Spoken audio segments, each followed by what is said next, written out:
Power Breakfast with TT, 6 to 9 a.m. 17 before 9.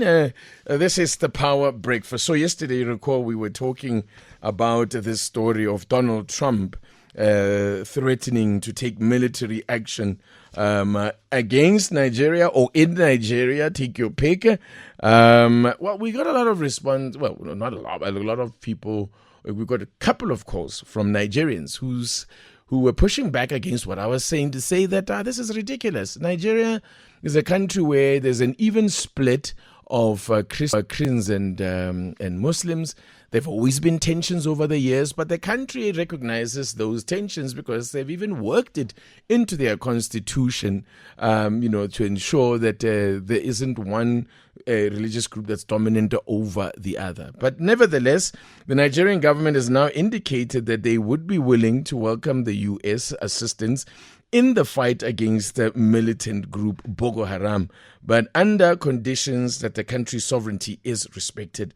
The discussion explores Boko Haram's evolution, the state's response, and what this means for regional stability and humanitarian efforts. So on Sunday, the president of the U.S., Donald Trump, told reporters that the U.S. military could deploy troops to Nigeria or carry out airstrikes to stop what he called the killing of very large numbers of Christians there, but he gave no further details.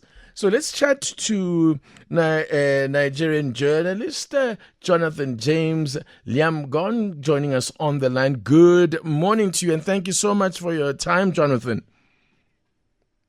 Good morning, Kiki. How are you doing today? I'm excellent, thank you. Firstly, Jonathan, there's two different things here at play. Assistance from the U.S. in fighting Boko Haram and military strikes against Nigeria are totally different things here. What is your understanding of what Trump is talking about and how the Nigerian government is understanding him? So first off, this is not the first time that we're traveling this road with the U.S. and Donald Trump in charge. In his first rodeo in the 2015 to 2020 time, when he was first president, he actually designated Nigeria as a country of concern with regards to religious freedom. And at the time, President Buhari visited him at the White House. He told him pointedly that the killing of Christians needed to stop. And President Buhari at the time did let him know that, or he responded by saying there wasn't such. But Donald Trump, you know him. He was straight up, he was blunt, and he had said his piece, and he moved on. And of course, Nigeria got designated. Now, as it stands now, like you've mentioned, it has come back again, and this has not happened on its own. This has come following a combination of several factors. First of all, there have been several visits by members of the United States Congress for fact-finding or whatever mission it was. They came on ground and interacted with a couple of Nigerians in different parts. Then there is also a call that has come by a cross-section of some people in Nigeria, mostly Christians in northern Nigeria, who say they have suffered this situation. Now, for people looking from the inside out or from the outside in, it depends on who you are interacting with and who is speaking. So, to the fact of the matter on ground is there killing of people in Nigeria? Yes, of course, there has been. This goes all the way back from when Boko Haram took significant center stage in terms of terrorism in the country. This goes to about 2007 up to present. So we're talking about almost 20 years of consistent terrorist attacks in the country. And over this period of time, have Christians been killed as well? Yes. Have other people of other faiths been killed? Yes. Is there a deliberate targeting of Christians? Many people who have spoken would also answer yes. But is it only Christians that are being targeted?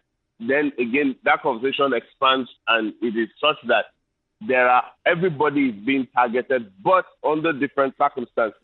What we have seen as a trend over the years has been the growth on the one hand of terrorism, and then the growth in more recent times of armed banditry.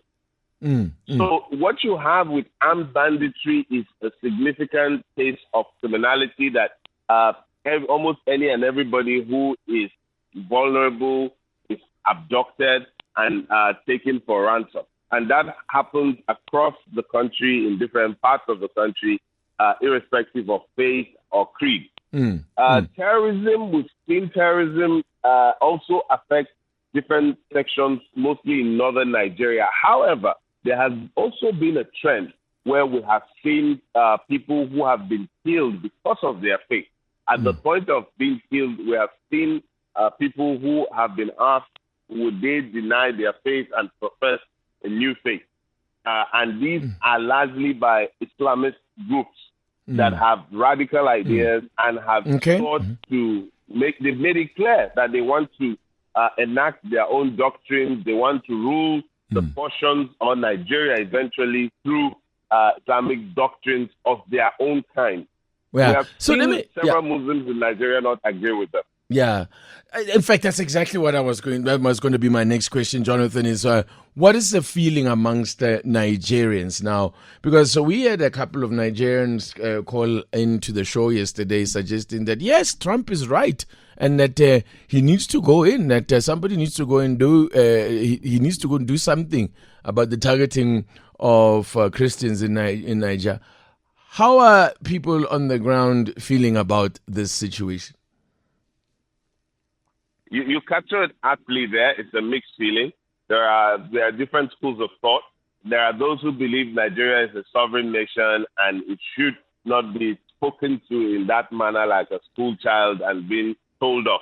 But other people have said, look, if you fail to carry out your duties, then someone would make sure that you are reminded of what your duty is. As the Nigerian state been living up to expectations? Certainly not. Nigerians have, because what we have has been a vicious cycle of killings of people in Nigeria. Nigerians have spoken severally to say how helpless they feel and how the government, the state, hasn't been able to conduct that number one role of protection, guaranteeing protection to people and their lives, their property, and their freedom of being able to settle wherever they want without fear. But what we have seen since this conversation started, PK, I tell you, is we've seen the Nigerian state being more active in trying to take care of things. We've seen, in just the last couple of days, we've seen in the news more engagement by the Nigerian government. We've seen people being rounded up or terrorist camps being raided. We've just seen action that we haven't seen in this manner. So some would argue and say, perhaps Trump's charge has been a wake-up call. Yeah, but maybe that was what the Nigerian state needed. Jonathan, you referenced what happened during his first term. So clearly, Trump has always had an interest in Nigeria. He's had it in there for Nigeria. What do you think? I mean, Trump is no man of God. He's not interested in Christians, So what the hell does he want? Crusade preaching. So what does he want? What does he want? And you're saying these congressmen, what have they been looking for? So you see, there are conspiracy theories here and there. But if you're conversant with how the American system works, it's a system of having people constantly lobbying to try to get their position or the position of the groups that they represent to be heard. That's essentially how the American society is organized. You just try to mobilize and have your position come center stage. So what we've seen has been the situation where evangelicals, you know how it is. They've got a network across the world. And the Nigerian evangelicals, in collaboration with the evangelicals in America, they're constantly in touch, like you probably see in places like South Africa and what have you. Now, over this period, I think it's not about Trump as a person. Now, America has always made itself to be a front and center nation that says it seeks for people to practice their faith, irrespective of irrespective of whatever situation that exists.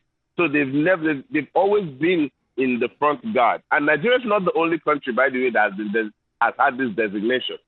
There have been other countries that have had similar designation. So it isn't about Trump as per se. The American government has always done. Now, there have been conspiracy theories as to, why is America doing this now? America is interested in Nigeria's mineral resources and what have you. Look, nations always have interest. I, for one, as a scholar in international politics and diplomacy, nations always have interest. Absolutely. No nation is most altruistic. Absolutely. That they always act in their interest. And just very quickly, are you planning to build a bunker at your place, Jonathan? The question is, of what interest? Of what interest is it that they would have with regards to me and to want to do anything to me? Look, I think whatever the case is, one thing that Nigerians are very clear about is they want all of this madness to stop. And by the way, is the president? How it goes? Yeah. I beg your pardon. Sorry, please finish your thought. Yeah, sorry, Jonathan. Yeah, I mean, okay, no. So the way and manner through which it goes, I think Nigerians, quite frankly, there are those who would say they do not want to see America talking down on Nigeria, but deep down, if that is what it would take for killings to stop, I think every Nigerian will agree on that purpose. They may not agree with the approach, but again, it's like saying you are sick and you want to be the one who chooses how the doctor serves you medicine. Sometimes it's not your fault because you've already fallen sick, especially if you took ill by your own sheer carelessness, as the case is in this. Love it. Listen, is President Tinubu scheduled to go to the White House? Because you know what's going to go down there. You certainly have a sense of political humor, if I'd say. Certainly. So eventually, you see, different scholars in diplomacy have been putting their own 2 cents to the conversation. There's a school of thought that has said Nigeria, of course, has left it over time without engaging with the United States on a front seat level. Nigeria has been more laissez-faire. We haven't been involved in taking major positions on major world issues. Like, for instance, we've seen how South Africa has taken center stage with regards to issues about Palestine. They have been very unequivocal about the fact that, given its own history, it will not sit down and support a repressive regime over a people that are helpless. We've seen that. John Kennedy would say those who choose not to speak in the face of moral crisis, he believes that the hottest part of hell is reserved for them. So sometimes at the position of Nigeria of being non-aligned, some have questioned that, is that position still tenable? There are times that it needs to take a position. And I think this situation, many say, is now one that will make Nigeria engage more with the United States. It has always had a healthy or a seemingly healthy relationship, but this is not the first time that it's also seeming like the United States is interested in Nigeria's politics. Yeah. Jonathan, listen, we're going to get carried... In fact, remember? I'm running out of time here. I'm getting carried away here. But listen, thank you so much. I'm going to have to leave it there. I've thoroughly enjoyed this. Come visit us again soon. Thank you so much. No problem. Take care, buddy. That's Jonathan James Liamgon. Now, how entertaining was he? Like beautiful insights into what's going on in Niger. There you go. You make up your mind. Oh, dear. We've lost... man, sorry. I'm sure... went on too long there. We had Brigadier Athlenda Mate there. Can we... No, we can't. It's 2 minutes to 9. Unlucky. I apologize. But nonetheless, we will... I'm sure we will hear from the Brigadier and from the police as we try to learn more about what's going on, or this incident, this reported attempted assassination of Brown Mohotsi.